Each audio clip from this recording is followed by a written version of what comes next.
Hey, what's going on? It's Bill Burr, and it's time for another Monday morning podcast for Monday. What would that be? Monday the 18th, February 18th. And we don't have guests on here too often. Lately, more as I've gotten older here. It's starting to lose my mind, and I get self-conscious about you guys listening to me going on and on and on. I do have a special guest. Someone I got to know last year, or maybe a little bit more than a year ago. We did a movie called The Front Runner. Please welcome director extraordinaire Jason Reitman. Now, I have to admit, this is Jason, as a fan of your podcast, that I am disappointed by myself even being here, because I hate when you have a guest on the podcast. My favorite episodes are the ones that are just you, and you're talking to yourself, and you're your best guest. And you go, "Oh, really, Bill? Yeah." And you like go back and forth. So I'm frustrated with myself being here on your podcast. Okay. Well, don't worry. This is the thing. My listeners, fortunately, enjoy movies, music, and that type of thing. So when I do have people on, I try not to have just some sort of random person. And I'm having you on not only because I love the movie you made, I'm also in it for a minute. So this is more than a minute. So this is also like self-serving here. Mm-hmm. You're great in the movie. Like, you're genuinely great in the movie, and I've gotten a lot of feedback on that. And you're not only in it for a minute. Like, you have a great I run down an alley film. a couple times. Right? You have one of the best scenes in the film. You have one of the best scenes in the film, and one of the first things that people ever talk about is the beat where you drop the notepad and they start talking about your scene and your character in it. And I thought you were fantastic. Oh, I know. And everybody, that was the one thing that people said, like, well, let's just let them know what it's about in case, because God knows there's a million things to watch. Jason directed a movie last year called The Front Runner, which was the Gary Hart story, which I didn't know that up until when he ran for president, that mainstream media, meaning like the New York Times, the LA Times, Chicago Tribune, whatever, like the newspapers that your paperboy delivered, never delved into a political candidate's personal life as far as their affairs or whatever was going on. Even if they knew it, it was considered beneath them. Right. Scumbag journalism, like National Enquirer level stuff. I had no idea. I guess it was something I never really thought about, like whether they.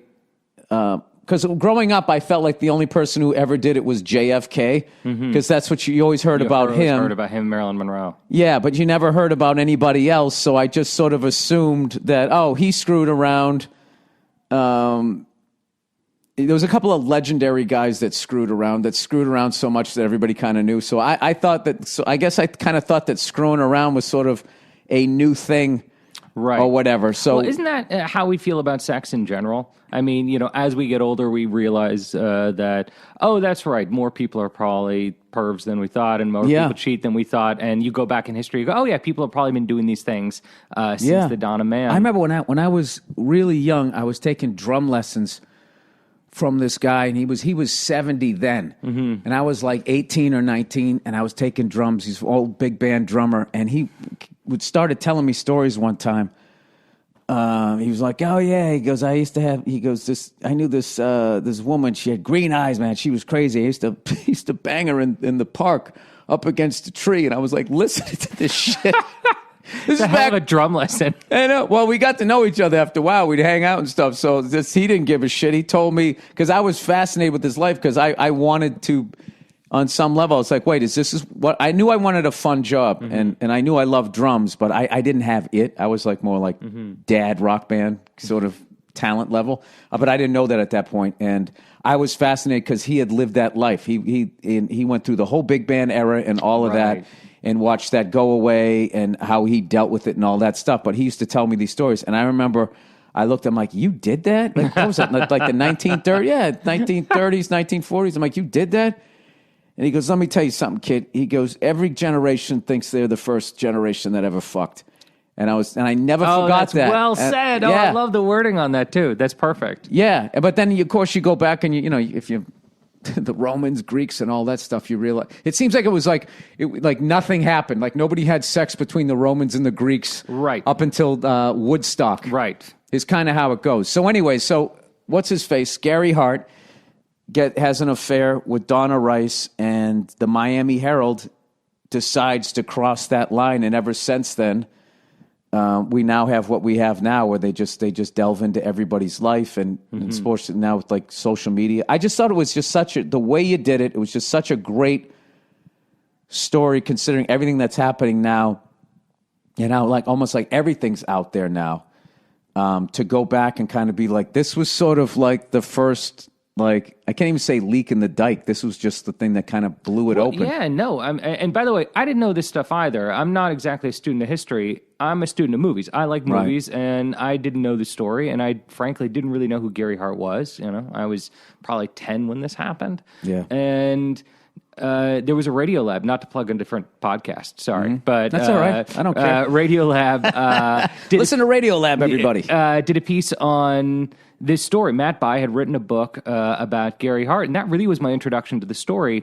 And considering everything that we're going through right now, and considering the way that we've kind of thinned the line between what is a private life and what is a public life, I thought the story was fascinating. That there was a moment where, as you just said, his private life was out of bounds. It was considered not only uncouth, but it just wasn't our business. And he was a guy who was actually a great candidate in every other respect. Two-term senator, and was kind of just not only the presumed nominee, but presumed to win. He was like 10 points ahead of George Bush going into the campaign. And plus, we had just had 8 years of a Republican, so then that's what happens, and everybody's like, "Oh, it's the red tie's fault." Right. And you go 8 years this way, then 8 years that way. So yeah, and this story kind of broke. So basically, you're right. Other people kind of knew about Gary Hart. I think there was kind of presumptions that perhaps he was a womanizer, that perhaps he dated around. He'd been separated from his wife a couple times, and so he had kind of just dated traditionally in D.C. And the Miami Herald. What does dated traditionally means? He's separated. And he was just dates? like, he wasn't. There was moments where he wasn't married, and he was just kind of going on dates, and so people got a feel for what this guy is like as a bachelor. This guy crushes it at work. He crushes it outside of work. He was a handsome guy. His best friend was Warren Beatty. Oh wow, yeah, there you go. So the Miami Herald gets wind of this, and they followed it up. And when a lot of other newspapers said, we're not gonna cover this, the Miami Herald did, and the American public said, yes, give me more of that. And it coincides with just a lot of things happening simultaneously. It was just a few years before that CNN even went on the air. They started Crossfire. The satellite van was invented. Current Affair, the first gossip television show, goes on the air. So the what we think of as National Enquirer being a print medium, made it to television. Right. And now we're filling a 24-hour news cycle. And the American public said, yeah, that matters to us. We want to hear that And that story. was also, too, back then, before the 24-hour news channel, you had time. If some shit was coming out, you at least, if it was 8 a.m, this fucking story's breaking in 11 hours. We got it, or whatever, 10 hours. We got to do something here. And now you have, forget about the 24-hour site. You have social media. And now also the way people post news, there's no alleged. It's like somebody gets accused of something, and then regular people, because they're not in journalism, and I guess there's no libel or anything on the internet. It's just so-and-so accused of this, and then it's like the next, generation of that piece of shit, blah, blah, blah, blah, blah, did this. And, sorry, that's me. My thing. Oh shit! This is the part of the podcast that you enjoy when I fucking go onto my phone here, and completely abandoned. 175 pounds, we'll say. There we go. Is this your weigh-in?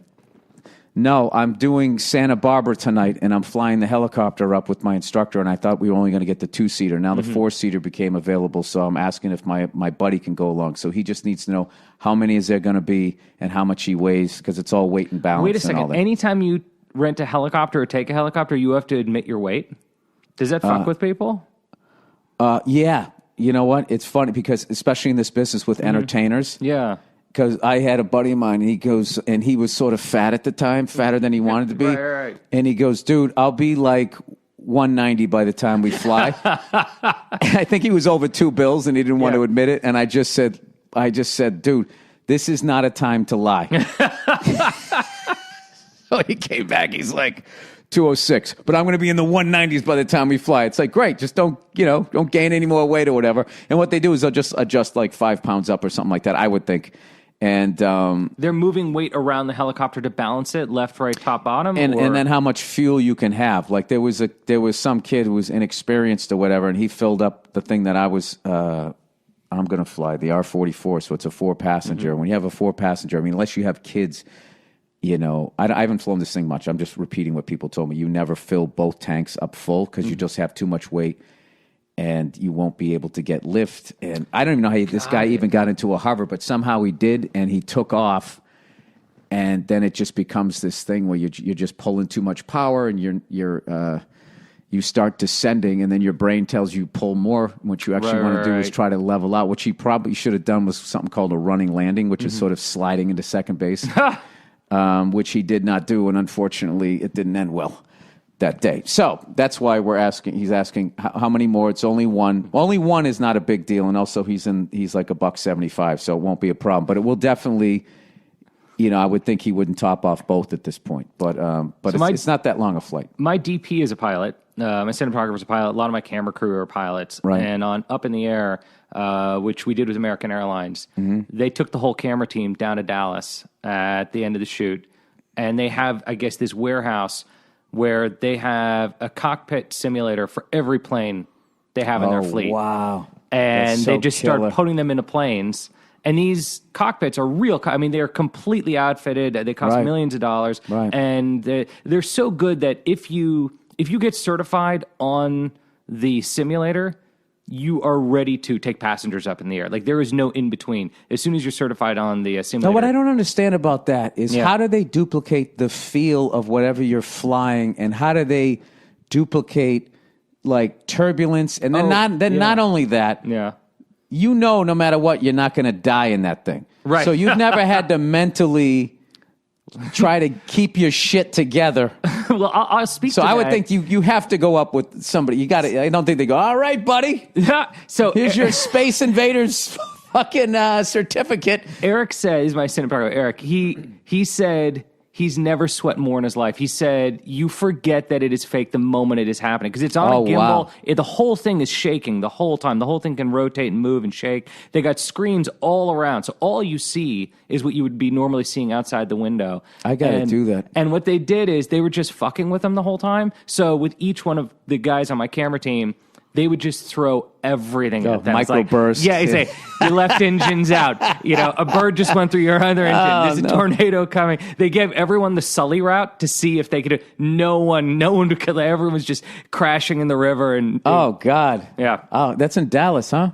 Yeah, and then when we were shooting Frontrunner, we were over at Delta, and because Delta's in Atlanta, and I remember on a lunch break, the guys did the same thing. Is that? I missed out. I didn't know this was going down. They came back from lunch, and Eric his hands were shaking because he said it's so real. You forget that you're in a simulator, and it's terrifying. Is that right? Well, hopefully somebody listens to this and lets me try to do something like that. Because I always, ever since like 9/11 with those, the terrorists taking over the planes, you have your Steven Seagal fantasy that you would take them all out. But then in my fantasy, the pilots are also taken out, and then that's where it ends. It's like, Can you also fly a plane? No. Oh, okay. No, and I don't. And there's a lot of stuff that is involved with it that I don't understand. That does fascinate me as far as their flaps and that type of stuff. As far as like because the weird thing about aviation is you kind of learn through people fucking up, and most of the time those fuck ups lead to death. And it's just not something that you want to. It's like I'd equate it to like riding a motorcycle, where if you tell the only person you want to talk to about riding a motorcycle is somebody else who rides a motorcycle, because they'll talk about the fun of it and where to go. Anybody else, it's not a matter, it's a matter when, right? Same thing with like aviation, which is not a fair comparison because of how safe it is. I mean, there's always obviously an element of danger every time you do it, but like the just the sheer amount of people that are up there versus down here, there's nobody up there texting. And also the level of training and the level of just communication that goes on when you're up there. I mean, that's what always blows my mind after every flight is when I then go down the highway And, out here, upwards of 6 lanes of breast. And it's just like, I'm literally flying in formation right now on the ground with people. I don't know what their flight plan is. Right. I don't know what they're going to do. People are just ignoring the rules, like those people who pass you on the right doing like 90 fucking miles an hour. And you're trying to get off. And I can't tell you how many times I've landed, got in my car, and then got on the highway and seen an accident. That's happened like 4 times. I saw the craziest accident the other day. I was on the 10, and 2 cars try to merge into the same lane. They both notice each other at the same time, and they don't touch. Their cars never make contact, but they both freak out by how close they are to each other. Overcorrect, yeah. And one overcorrects left, goes into the median. The other one overcorrects right, rolls their car across, up into a sign, up onto the dirt, and I'm just behind them, 3/4 between both of them, and just go right between them. Wow. It was An episode of The Fall Guy. It was like Transformers. It was so crazy, and they never touched each other. It was the freakiest thing. It was like the hand of God. It was. It spooked me for a while after. It was just so strange. I remember early in my career, I did a road gig with a comic who had broken his hip in a car accident, and he drove like an old lady, and like I was like, what the fuck? And then I started driving, and I could just feel him, how nervous he was. And that was the first time that clicked in my head, the physics of what I was doing. Like, this car's going 80, so am I. I'm going 80 miles an hour. Like, you just don't think it. You're just sitting there cruising along, and all you're gauging is what's in front of you. And, well, it's clear, so it doesn't feel like you're going 80 miles. And, like, I'm going, my body is traveling at a rate that if I was to hit something and stop abruptly, my brain's going to slam against the inside of my skull, and I'm going to be dead. Like, that's just not something that...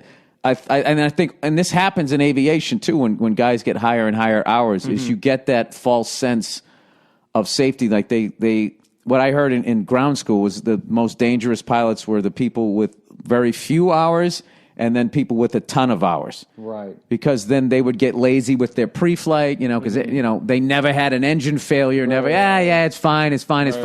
Let's go. Fucking load it up. You're fine. What do you weigh? Fucking $160, $170. Get in the fucking thing. And, just doing dumb shit, Why aren't there more? It's funny, when I think about it, there's plenty of stories, horror stories about musicians on the road. So many musicians have died. Plane crashes, car crashes, you just in your mind, I say that, you can kind of instantly list like 20 of them. Right. I don't know the stories about comics, but comics are on the road just as much. Because we fly commercial. Most of those guys, I think, that died, a lot of those, they were chartering planes. Like the day the music died, like that was the whole thing. Let's get that, and all that was because I remember I played that room, the surf ballroom, and I flew into that airport. The whole thing, I was like, "Geez, you're gonna fly into that airport?" Like, people get like they think it's the airport, It's like, no. What happened was, as far as what I read, was just the technology for de-icing just was not there. So he had the added weight on his wings of the ice, and then also the ice, just the layer of it changes the shape of the wing, which affects your level of lift. And he had those two devastating combinations, and then the end result of that equation was they all died. So, I don't know. I think Leonard Skinner was another one. I think Aerosmith had just chartered that plane or was going to charter. That was a shit plane. Do you see they found Aerosmith's original tour van? No. Apparently they found I think Aerosmith's I did see that. like original like tiny tour van with like spray painted on the side or something. Like, how does that exist for that long so somebody just doesn't... I would just think that whoever bought it had no idea who Aerosmith was. Right. It says it on the side of the van. Yeah, and just had it in the back. And like, I don't know if that was a bread company or what. Like, dude, is that fucking... That should be in like the Rock and Roll Hall of Fame or something. The sets from 2001 sat in a field forever in England. Like all these old spaceships and spacecraft and things that they built, miniatures, but were just like enormous miniatures. Apparently, were sitting in a field for years in England. That's what I find fascinating about when I was talking to you when we had the time, when we were doing Front Runner, was talking to you about growing up in this business. Right. And when I listened to you talking about movies and movie sets, I was fascinated because you sounded like me the way I talked about sports and football cards and guys who played in old stadiums and that type of stuff. And did your parents ever try to discourage you from getting into this business? I would say that a lot.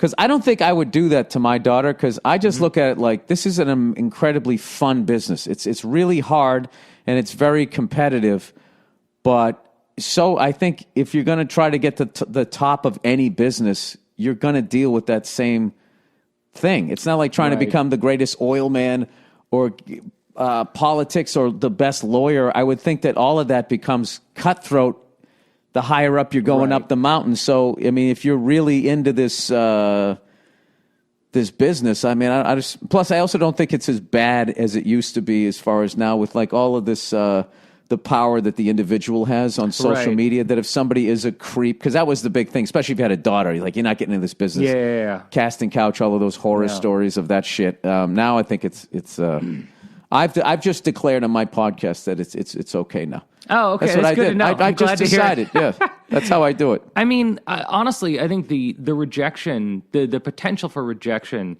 is more dangerous than, I guess, partying and all that stuff. I think if my daughter was thinking of going into business, that would be my biggest fear, is just going into a business where, decade by decade, you're being told you're worthless. You're told that you're valueless on a daily basis. That's no way to live. But my parents actually... Now, do you think that's literally said, or that's just something that gets in your head by not booking auditions? Yeah, I mean, unlike any other business where you can kind of see, judge your own wares by how you're doing. This is a business, you go to audition after audition, or you write something one after that, and you don't really have a sense of why you're not being picked or why your work's not being made. And so you start to second guess and look in the mirror and go, oh, is it this? Is it that? Is it because I wore this? Is it because I'm too heavy? Is it, maybe I need to look more like this person or sound more like this person? Oh, yeah. I went through all of that.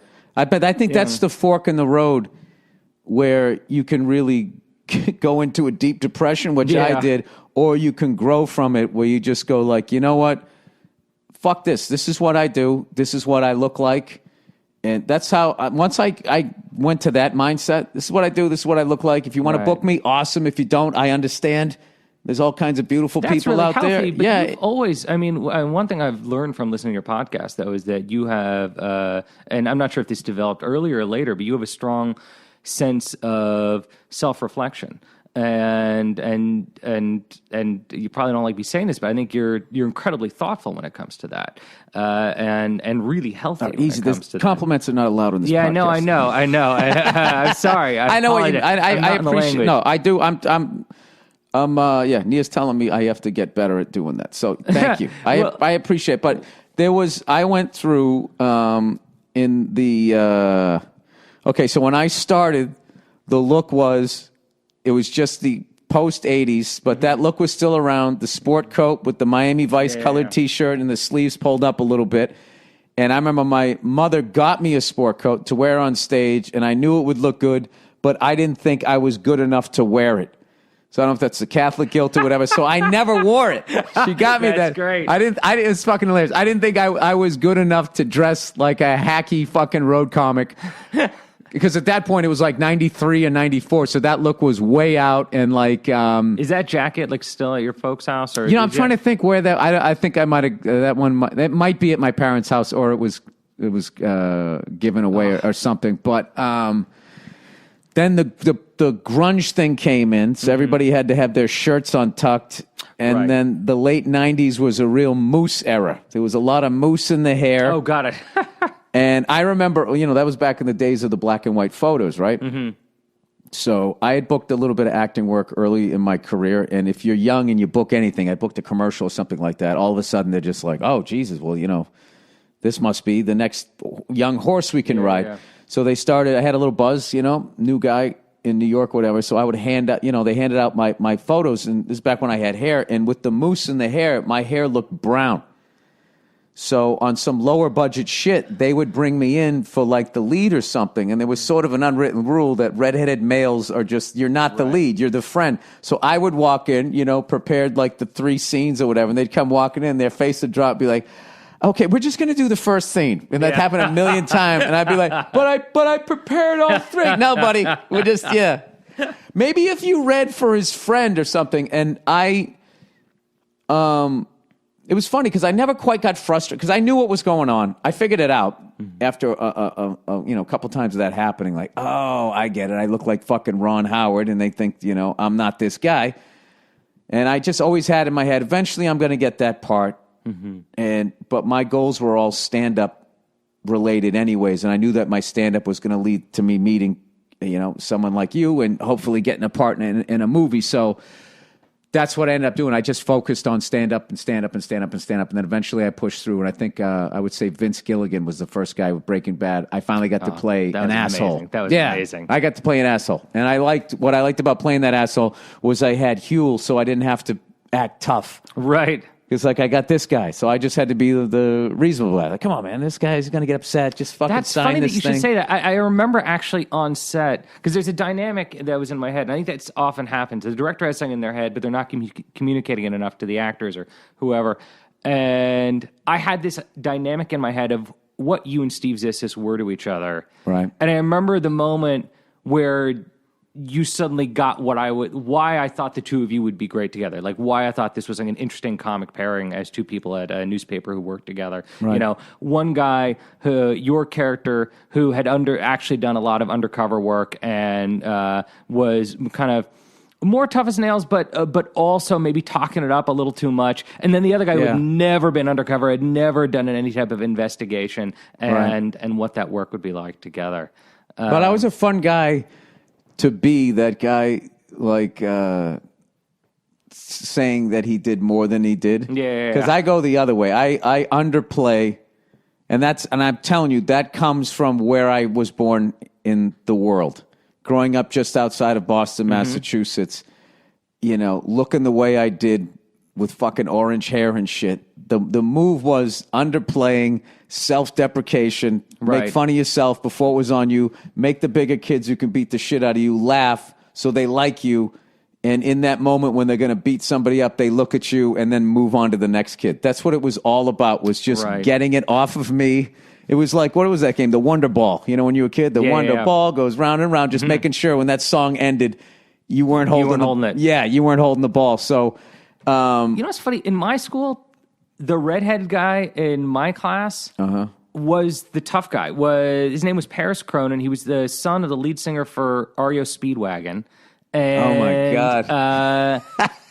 And he was the tough guy. He was easily the toughest dude in class. He's probably a sweetheart now, but he was a bully back then. Right. And so that was my association with redhead through elementary school. That's what I love about kids who grew up in like Hollywood and LA out here. Like the people you went to fucking school. That's why I love being out here. It's not meeting the guy. It's meeting the relatives or something. Like I remember one time I went to a Super Bowl party and I met this guy. His grandfather played the guy who was in the bed with the horse head in The Godfather. No, that's amazing. And I was just going, you gotta be fucking kidding me. So like whenever people like shit on LA going, oh, LA, it's a bunch of phonies and blah, blah. Yeah, it's like everything has, there's a phoniness to every industry, especially when there's money involved. But when you get out here, there's extremely talented people and creative people. And then you get like great, like moments like that. Like I know a comic I started off with in Boston, Tony V. I don't know if you remember this. You remember those old luggage commercials? Was it the Tourister commercials or whatever? And there was the gorilla throwing the luggage around inside the cell. I have a vague memory of Yeah, this. Yeah. He played the gorilla. So that was one of my first like cool stories. He told me that. I was on the road with them. I was like, that was you in the suit? He's like, yeah, that was me. Let's get the fuck out of here. I'm with the gorilla suit guy throwing the luggage around. So I was doing a scoring session for a movie, and there was a stand-up bass guy. There was two stand-up bass guys, actually. One was younger and one was a little bit older. And they were doing this one solo piece for me. We were in the mixing stage, and the younger guy goes, do you even know who this other guy is? I said, no, I'm sorry, I don't. And the younger guy goes, just show him. And the other guy goes, okay.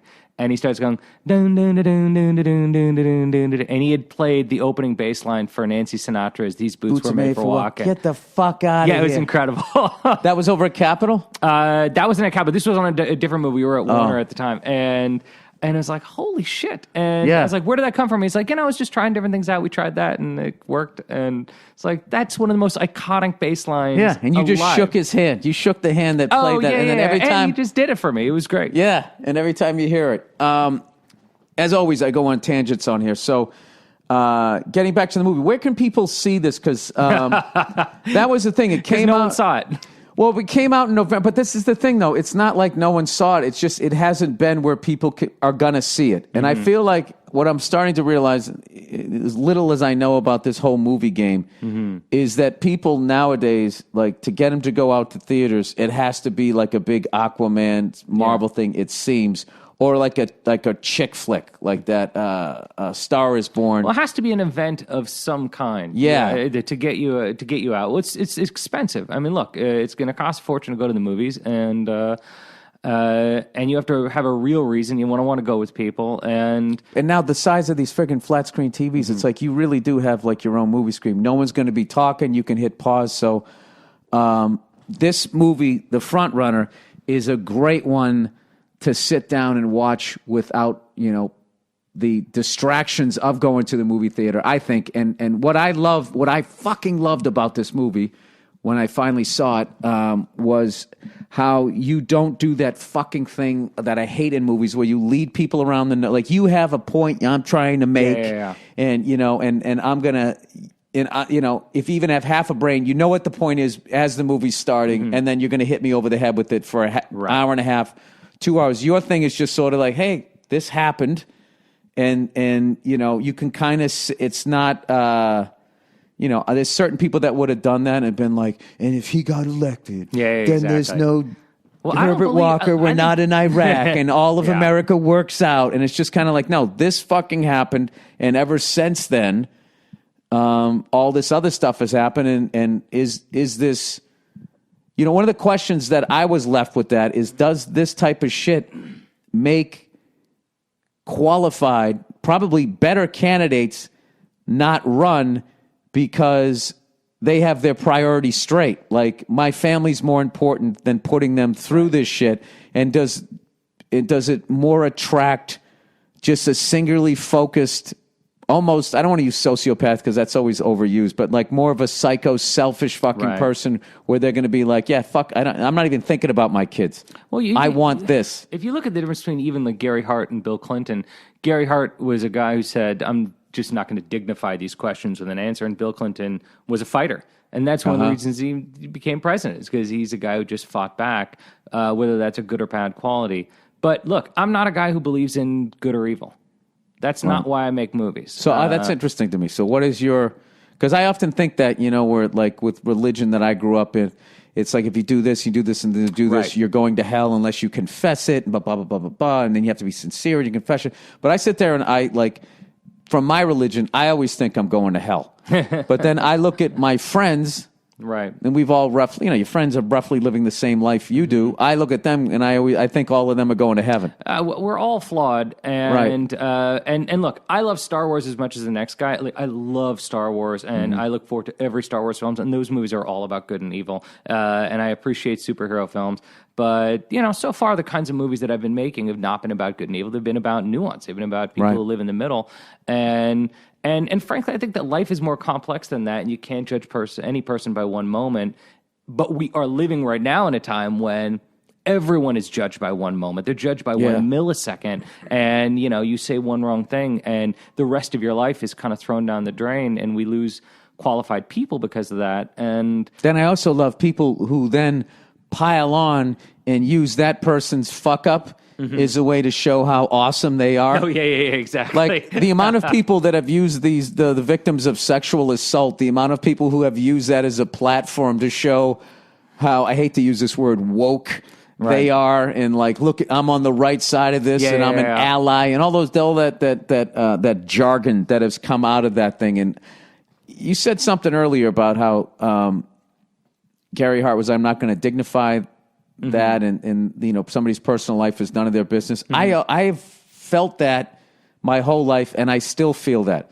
And there's been times, someone's wanted to show me something. It's just like, dude, that's none of my fucking business. Especially, like texting between two people. and somebody like somehow gets that. I always think like the story here is who got that and what illegal way they got that. Like, why did you, or anytime. What a shitty friend they are. Yeah. And why does anybody like, anytime anybody gets arrested and the TMZ somehow gets the mugshot, it's like, why isn't there an investigation to find out who's the cop that fucking let that thing out? And well, the mugshots are public. The mugshots are actually, that's why we have like Frank Sinatra's mugshot. I'm so dumb. That's one of those things that is public. But you're right. There's plenty that is nuanced and more complicated, and it kind of gets thrown under the rug. And what's interesting about the Hart story and why we made the front runner is it brings up 10 different conversations. It's talking about not only the relationship between journalists and politicians and why we vote for certain people, it's bringing up all kinds of gender politics questions that have changed since that moment, and like what the idea of a whistleblower is, because Donna Rice wasn't a whistleblower. No. Like, it's easy to forget that there have been whistleblowers who are women who are bravely coming forward and talking about what kind of dirtbags they've dealt with. Donna Rice was a private human being. And speaking of religion, Gary Hart and Donna Rice were two very religious people and very private people who wound up in a very public moment because we all thought it was our business, when neither of them to this day have spoken about it. Yeah, I didn't even know that. That's amazing. Yeah. Donna Rice never sold her story. That's cool. Then right there, then she's all right. She's like a mobster who never told on the other mobsters and just went to jail. Is that a bad analogy? Did I fuck up twice in a row? No, not at all. I mean, she's complex. I mean, she's. It's interesting because I think there's probably a lot of liberals that went to, if they saw Frontrunner, they want to kind of take up the torch with Donna Rice, and then they find out that she's on the right wing, and she's actually, pro-life, and she's actually. I love when that happens. Dude, there's so many. Do you know what blew my mind the other day? There was a story about a guy in New York who killed this pregnant woman, and she was early on pregnant, and I forget, because of some new abortion law, they couldn't get him on 2 murders. The whole thing was fucking weird, but the whole gray area in that, I know. I only have like half the fucking details here. There was something about it. She was pregnant. This guy killed her, and people were upset that because of some new abortion law. If you called it double homicide, you'd be saying that is life in the womb, and if it's life in the womb, then you cannot have an abortion because that would be murder. And then it becomes this whole thing like, okay, but if she wants to have an abortion, then it's not a life. So it's basically a life if the woman decides. Like, I was sitting there like the amount of like mental flip-flopping I was doing, going like, so what is going on? Like, there was such like a really, obviously it's a horrible thing that happened, but it was interesting religiously, legally, and like social media way, how like politicized it got in a moment. Like how the fuck do you navigate that minefield if you're pro-choice? Yeah. Okay, and you just say that's just a fetus, that's not a life. But if a guy comes in and kills somebody, then now because she wanted to keep it, then it is a life. Then it is the taking of life. Then it becomes like, well, wait a minute. So what are we fucking saying here? Thank God I don't have to figure that kind of thing out for a living. Like, can you imagine having to be the person who has to decide that? No, because I'll be honest with you. Like, I have my opinions on abortion, but like I always preface them with like, I have no fucking idea what the right answer is here, because I look at it one way. It's like, well, if it's not the taking of a life, but if you didn't have that procedure, there would have been another life, barring a miscarriage or something like that. So something was ended there. But then on the other side, you look at like the population control and like the way we're polluting the planet and how that's affecting all these other babies that are alive. I mean, I think there's like a million fucking ways that you can look at it. So I just sort of resign it to like whatever somebody feels is the right thing to do. If they're cool with that, then I'm fine with it. I think that makes you pro-choice then. I mean, that's choice then. Because what you're talking about is choice. Because I wouldn't do it. Right to kind of, but you're talking about someone's right to choose themselves, which I agree with you about. People need personal freedom. Yeah. And I also don't like people telling me what but I don't mind. Some of it I don't mind. Like, I like that there's laws. Oh, yeah. I don't take it to that level. I believe in murder, Bill. I'm sorry. Hey, if you want to kill somebody and it's not me, I mean, who am I to say that guy didn't deserve it? No. All right, taking a little break here. It's time for a little bit of advertising. Hey, by the way, thank you to everybody who came out in Santa Barbara. in Pasadena and in Riverside. I really appreciate it. I had a great time at all of those shows. And I got to come home and sleep in my own bed. Unbelievable. All right. Here's some fucking reads for you there. Helix, everybody. Helix? There's nobody on the planet like you. You're so special. You're a warrior. You're living your best life. So why would you buy a generic mattress built for everyone else, especially a white male? Next, please mention all the taking points to talking points below. Oh, absolutely. Helix Sleep. Helix built a sleep quiz that takes 2 minutes to complete, and they use the answers to match your body type and sleep preferences to the mattress. Whether you're a sleeper, a side sleeper, a hot sleeper, Jesus, it's getting weird here, like a plush or firm bed with Helix, there's no more guessing or confusion. Just go to helixsleep.com/burr, take their 2-minute sleep quiz, and they'll match you to a mattress while they build your robot replacement that will give you the best sleep of your life. For couples, Helix can even split the mattress down the middle, like a divorce, providing individual support. Now, if it was a divorce, she'd get the whole bed because she's used to a big mattress lifestyle, providing individual support needs and feel preferences for each side. That's right, feel preferences. They have a 10-year warranty, and you get to try it out for 100 nights risk-free. Gross! Right now, Helix is offering up to $200 off mattress orders for their President's Day sale. Get up to $200 at helixsleep.com/burr. That's helixsleep.com/burr for $200 off your mattress order for their President's Day sale going on right now. helixsleep.com/burr, HELIX. Oh, look who's here, everybody. It's old Zip Recruiter. Hiring used to be hard. Sounds like an old man talking about his dick. Multiple job sites, stacks of resumes, a confusing review process. But today, hiring can be easy, and you only have to go to one place to get it done, ziprecruiter.com/burr.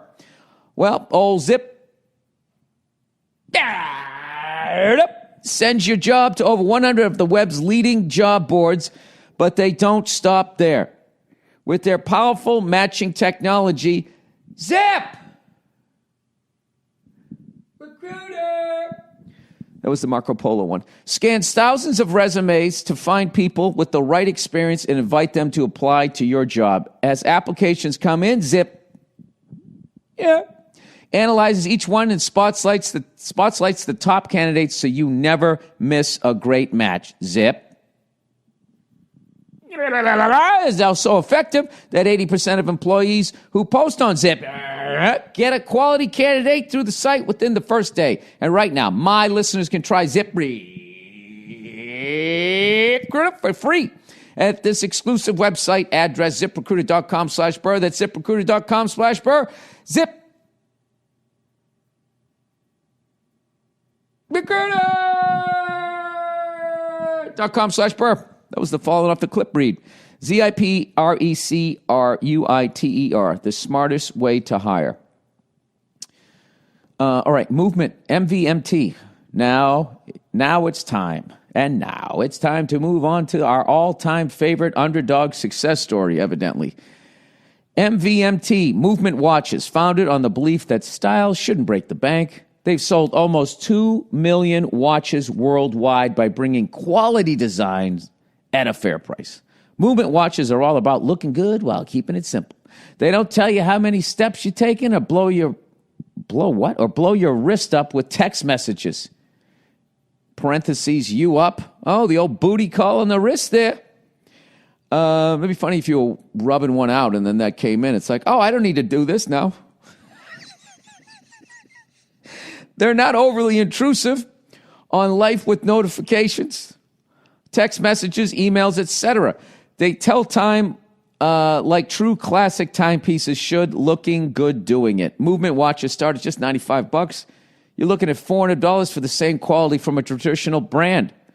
Talk about all the things you can buy with the save money. Let's see, 400 minus 9 is $305. Well, I didn't want to tell you what I first thought of.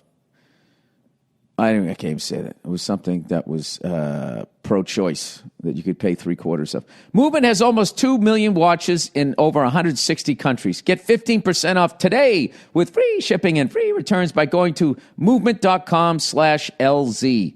Movement launches new styles on their site all the time. Check out their latest MVMT at mvmt.com. Go to movement.com/burr. Join the movement, mvmt.com/burr. All right, let's get back to the interview here with the wonderful Jason Reitman. But anyway, so now we haven't even mentioned, where can people see this fucking amazing movie that you made with Hugh Jackman and Vera Farmiga? The two of them, I was watching this shit going, they're gonna get nominated for something.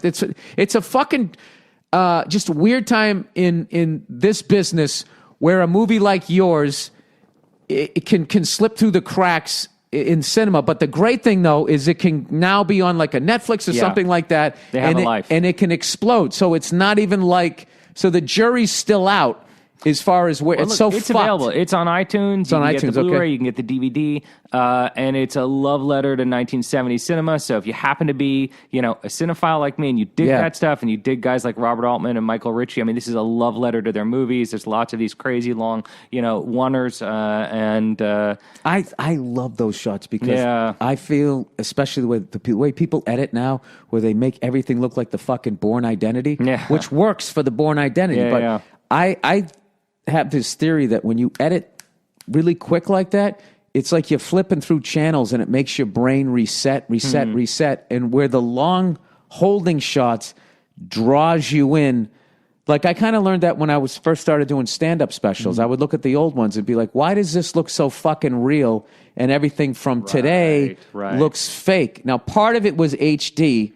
Because HD can get like clearer than real life. Like you got on a blue, like a soap opera. Yeah, like your blue sweater. All of a sudden, I'm not even listening to you. I'm like, God, look how blue his fucking sweater is. But then the other thing was the pacing of it was just bam, bam. Especially in the 2000s, it was a really bad time for stand-up specials where there was just a lot of like great comics where where I felt that the editing hurt the material. Where you would just have directors just shooting their fucking load of every camera. I mean, I watched a special, literally like a guy walking out to the microphone. The guy showed every camera he had. We're in front of him. We're behind him. I'm at the top of the theater. I'm swooping in. The jib's my favorite thing ever. Ever. In a stand-up special. Why am I swooping in to my shit joke? Right, and nothing makes me feel less like I'm in the audience than I'm flying over the audience. I hate that. Yeah. Well, we talked about the idea. I think you brought the idea up to me. Was could we shoot a comedy special on film? Shoot it like an old rock doc. Yeah. I mean, I made a short documentary on roast battle that they do up in the belly room. Oh, the belly room. Yeah, that gets crazy up there. And that was fun. We shot it black and white and made it all grainy and made it look punk rock. And that was a lot of fun. Where can people see? Have you put that out yet? No, I've kept that one secret. We brought it to Sundance and I played there. And if I know someone, I'll just send them a link so they can watch it because I think it's really cool. But I don't know why I've kept that one. I've kept that one tight. But that's something you'll use. I don't know. I just. Well, I love the roast battle. I love what they do up there. I love that it's one of the few rooms that is just honest anymore. When I go in and watch that, and it's this tight room, it only hold less than 100 people. Yeah, and it's Tuesday at midnight, so the only reason you're there is if you really need to be there. Yeah, and it's the least prejudiced room and most prejudiced room I've ever been in my life. Yeah, I actually was there Tuesday night. Running my hour because I'm going to be doing taping a special, and it's just one of those great comedy things where I forget her name, the woman who was running the show, but she was great. But the crowd was very progressive, and that's in quotes because progressive just means think what we think, or we're going to attack you, which is not progressive. So I went up there and I was doing my shit, and oh my God, I was fucking bombing so bad for like the first 10 minutes before I kind of, got out of, I was making fun of Michelle Obama doing the arena tour, which is just fucking hilarious to me. And I knew that they were all going to be like, oh my God, she's an inspiration. So I just had to, so I was trashing her even harder. But it was just one of those things that makes the Comedy Store great and makes stand-up comedy great, where it's just like I was up there bombing and I was having the best fucking thing. I was annoying the crowd so bad that there was a woman in the crowd pretending to be asleep on her friend's shoulder, like that was going to... like that was going to enter your skin. Oh my God, and I loved it. And I just kept... I kept talking to her to the point she had to pretend to wake up, and then I was critiquing her soap opera acting. I was like, okay, now in this take, let's do it this way. And what's funny is I've been doing this shit for 27 years. It's like, do you think that's the first fucking time someone's... I remember the first time that it happened to me, the old Boston Comedy Club, and there was these two big black women in the front row, and one of them just like put her head down on the other one.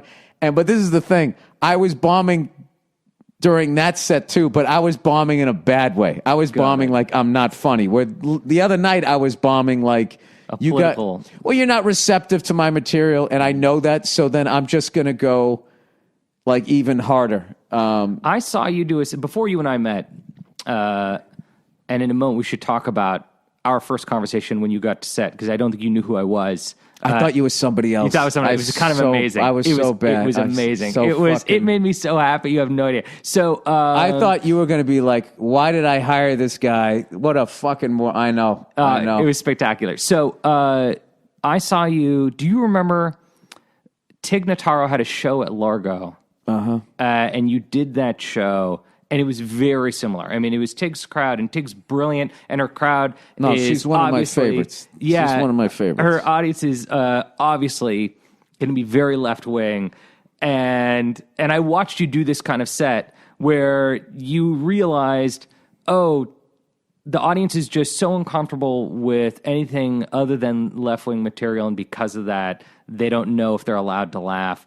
And you just came right at the audience with fearlessly and with confidence, and it was a delight. It was. What's Tig's fans? They're not really violent, so there wasn't really. I didn't have to be too fearless. If I was opening for I don't know, a couple other comics I can think of, they have a more aggressive. Like I wouldn't be fearless in front of a Joe Rogan crowd, because I would figure a lot of them know that UFC stuff, and I would be afraid to piss somebody off in the crowd, because those guys are no joke. With Tig's audience, you're just going to get a stern letter. Well, they might end your career. They might start a hashtag if you say the wrong thing. I mean, I might get put on the sidelines. I don't know. It's a really weird thing, and there's definitely places that I go to now where it's just like, good Lord. One of them is New York City. I swear to God. I mean, really, if I go in on just a guest spot night. If I go there to do a show, it's people who know me. They know what they're getting, and then it's actually easy. But if I go in and just pop in and do like I will never ever get over having a joke being groaned in New York City. It's like I'm just thinking like, what the fuck happened to this place? The whole fucking place. It's like a giant Bed Bath and Beyond now. It's so nice. It's so much fucking cleaner. I don't know where they put all those people, because all of the social ills that created that, they haven't solved.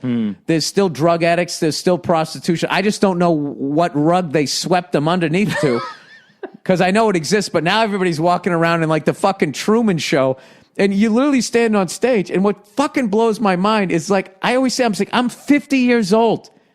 Like, you guys should be shocking me. You guys, you're acting like a bunch of old people on a fucking cruise ship. Like, I'll be up there and they're like, oh, But what I love about that is only if it fucks with their politics. Because since the beginning of my career, you can say that a redneck has sex with his own sister, and you will get an applause break and be carried out the fucking room. And right there, there's some sort of incest going on there.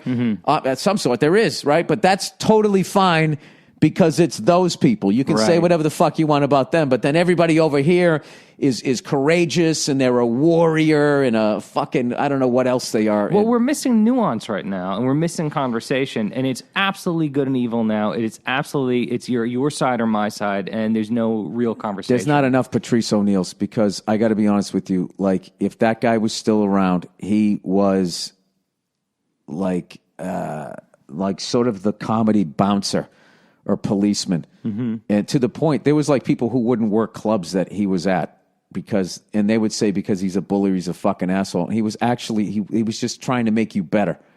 and like the whole, like, I mean, I miss that guy, you know, at least once a week something will happen. I'd be like, God, I wish I could hear what Patrice would have said about that. And I can't fucking imagine what he would be thinking today with some of the shit that, and some of the people that say it, like the level of like, I mean, I hope I'm not coming off as preachy, because I would never tell another comic or anybody what they should or shouldn't be saying. You know, if you ask my advice, I'd be like, listen, this, and I always say, this is how I did it, and it worked out for me, because with our business, there is no, you start in the mailroom, right. and then you get promoted here. It's like, I always picture it's a giant field, and everybody's running in every different direction.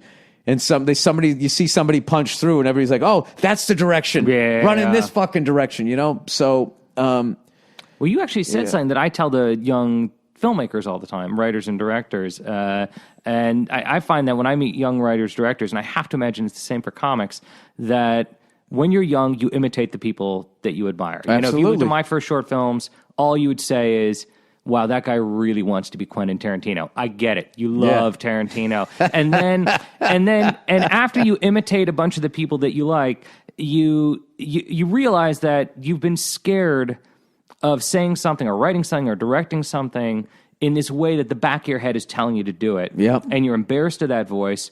And then every once in a while you start to lean into that voice. And that's your voice. And if you can stop being scared of it and stop imitating the people you like, and actually start to grow a little bit of confidence with the way that you just naturally want to say things, that is the only way in. It's the only authentic way in. And I think it's not only for any art form, it's kind of any walk of life. There's the moment you stop being scared of who you actually were born. You thought.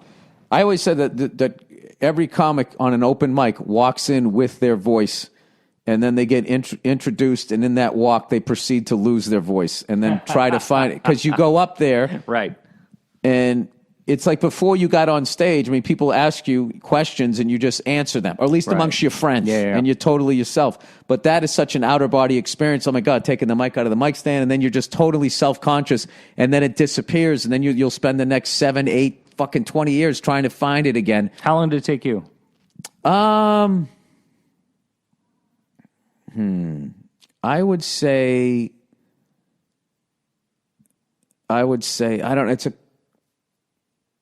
don't know. Somewhere in the 2000s, I started to get it.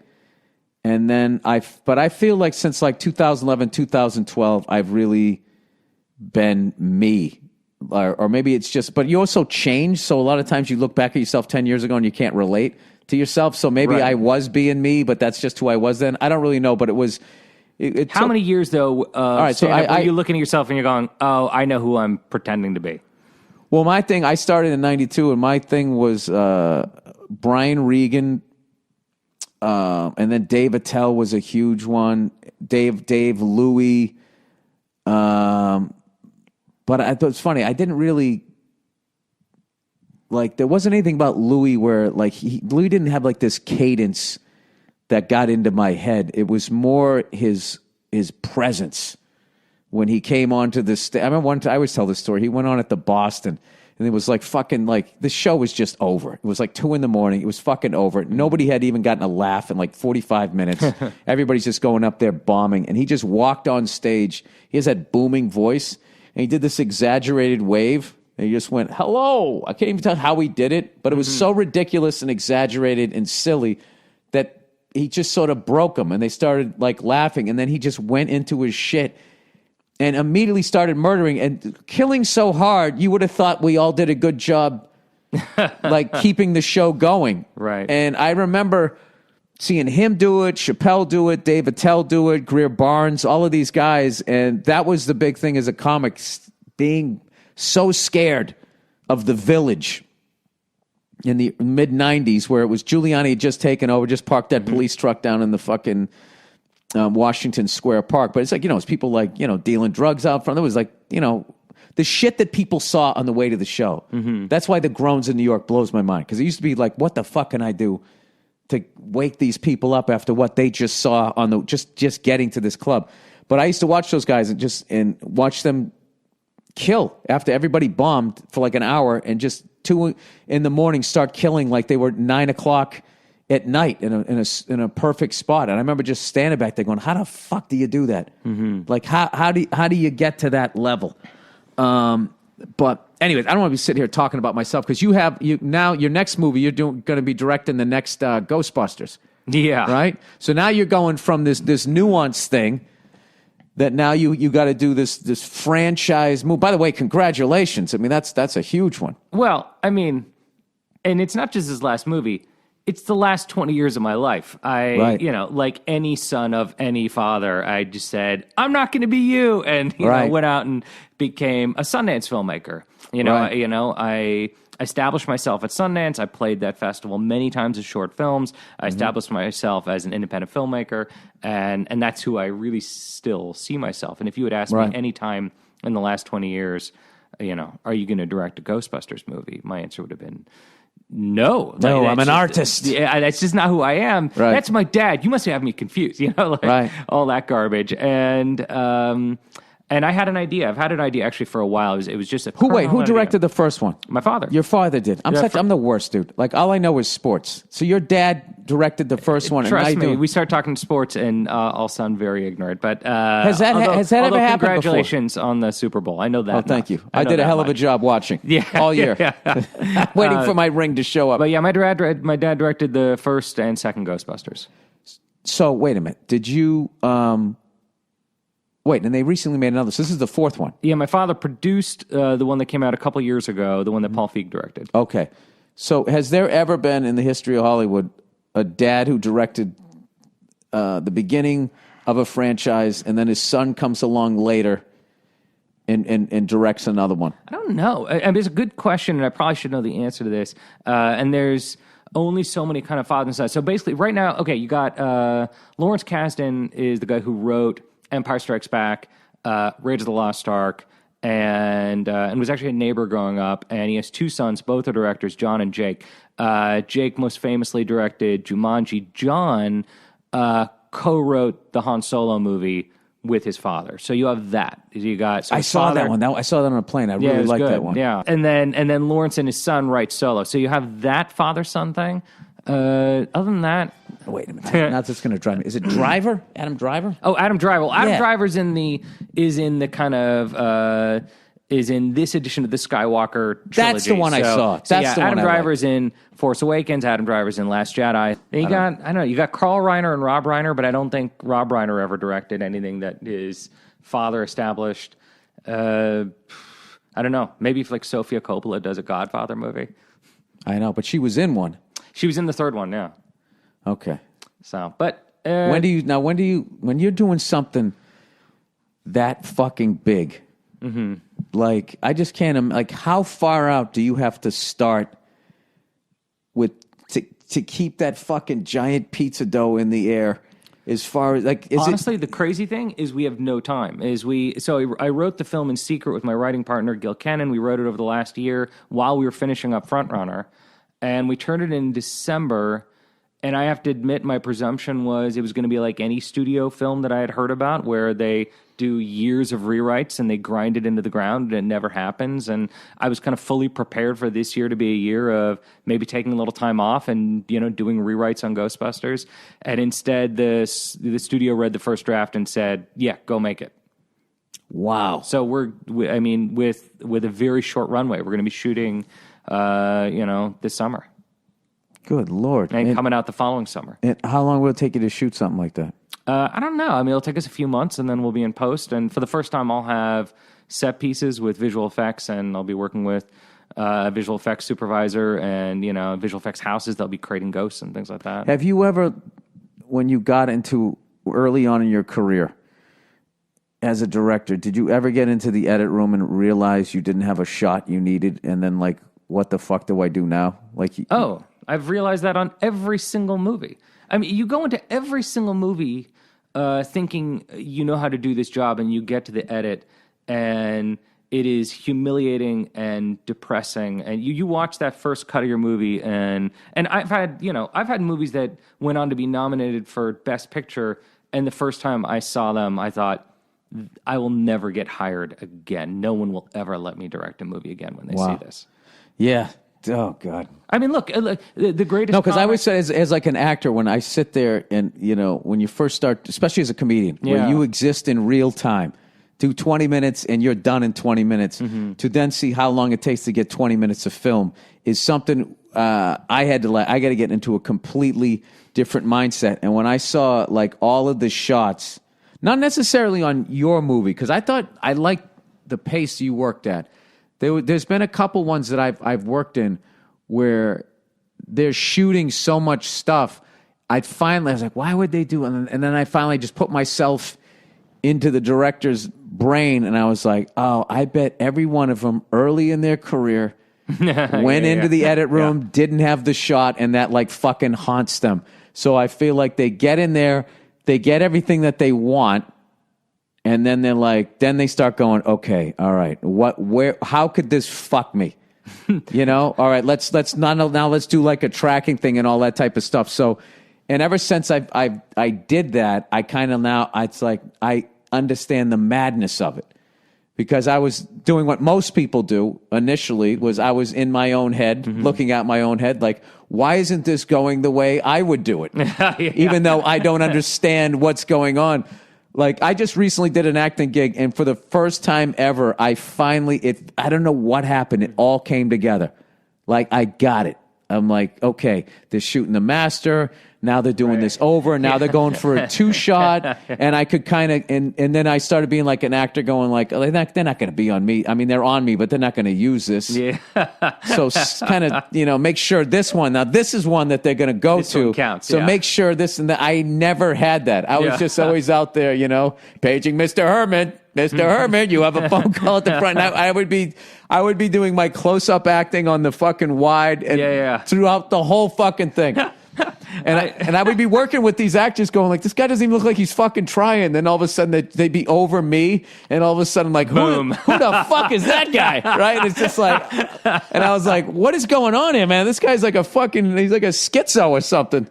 This last one that I just did, it all came together, and I ended up, I got it, and I finally understood what I was supposed to be doing and how I could help the director and everybody else, and I ended up having the best fucking time, even though I bitched about it a little bit, not even a little, just every night, like, Jesus Christ, 12-hour fucking days, I'm a comedian. I work 1 hour days. I found that actors generally break down into two groups, and there's actors who are 100% aware of everything that's happening around them, and then there's actors who have no idea what's happening around them, and they're both valuable. Right. Actors who are kind of puppeteering themselves and know where the camera is and know what the lensing's going to do, and Clooney's like that. Clooney, who's a director himself, will literally be like, so you wanted me to bring my right shoulder in, and I'm going to look this way, and when I look, I'll give that one look, and you can't. What lens are you on? Oh, you're on a 50. Okay, great. I'll look that way, and he knows the whole thing. And then I've had actors who are equally talented, but like I've had an actress, exceptional actress, who mid-scene I had to cut, and I said, you can't stand there, and she said, why? I said, you're standing right in front of the camera. I had no idea. Literally, it was just blocking the lens. It had just stopped. But there's a brilliance to that because they're so lost in what they're doing. So then you have to adjust if I can capture it. The best scene is when you have one of each. I find you have one actor who knows everything that's going on, and you get the other who's wild. And it's like you have one dance partner who's keeping time and keeping the footwork, and the other one who's just pushing them and who's just ethereal and is going to give you stuff you would have never thought of.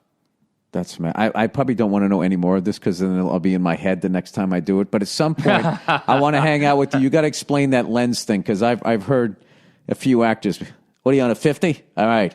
So you're right. Like they know like the whole thing. I'm like, I don't. It's oddly so simple. I mean, it really is just one shows a lot and one shows less, and one has more in focus and one has less in focus, and they make you feel different things, and that's just it. So when you talk about all things that directors, but there's an art to all of that. Well, you're either someone who is sensitive or not. You're either someone, and I think the same goes for a comic. You're either someone who's sensitive enough to know, oh, when I say this, it makes the room feel like this. It makes them laugh in this way versus that way. And when I use this word, it makes them laugh in this way versus that way. And over time, you get to, very rarely, but you get to someone as talented as yourself who has an opening I'll pay you later for that. an idea that they're going to start with, but from there on, you're figuring your way out and you're reading a room and you're sensitive to it. In the same way, a director is sensitive to, all right, if I light it this way, it'll make the audience feel this way. If I cut it this way or use this music or use this shot, all the way down to kind of minute details. And your ability to grow as a filmmaker is your sensitivity matched with kind of growing technique. Right. Well, last question I'll ask you. All right. And thank you so much for coming on. This has been fascinating listening to all of this stuff. Pleasure to be here. So with the Ghostbuster movie, Yeah. I would imagine that there's this whole thing where you have to be loyal to the look, the vibe, and the fans of the previous. And then you also have to want to put like your stamp on it. So is this like a hacky fucking junket question? No, not at all. And this is not. I'm not making the Juno of Ghostbusters movies. Once again, I don't know that reference. Was that some Super Bowl of movies that I missed? That's probably my most famous movie. Like my obituary will say, Jason Reitman, son of Ivan Reitman, director of Ghostbusters, also directed Juno. That will be my, Right. That's how my obituary starts. Was that your biggest movie? Yeah, and it was this kind of movie that we made for nothing. It was a movie that we made for like $7 million and grossed like $200 million. Oh my God. And so you made like 30 grand on that? That's how that works? No, and I made nothing because it was my second movie and I literally had nothing on it. But the studio, They always get you. The studio made a fortune on that movie. Of course they did. They did really well. And it was the launching of Ellen Page and Diablo Cody, who wrote it, and really is the reason why I have a career. Oh, that's awesome. But anyhow, this is going to be a love letter to Ghostbusters. Oh, okay, cool. I love this franchise. I grew up watching it. I consider myself the first Ghostbusters fan. I was like 7 years old when that movie came out, and I love it. I want to make a movie for my fellow Ghostbusters fans. So it is 100% it's in safe love hands. letter. Yeah, and we're doing it in the style. Like we just did this teaser for it that we launched when we announced it. And even in that, we went back to the work files for the sound of the proton pack, and we went back to the stems of Elmer Bernstein's score. For just where it says at the end of the teaser, it says like, summer 2020. We went back and found the original like physical vinyl letters that they used to create the Ghostbusters poster in 1984. Oh my rescanned them. Then our titles guys reprinted them, and we filmed the titles, not like in a computer. We shot physical titles with a light and smoke effect because that's how they would have done it back in the day. So we are in every way trying to go back to original technique and hand the movie back to the fans.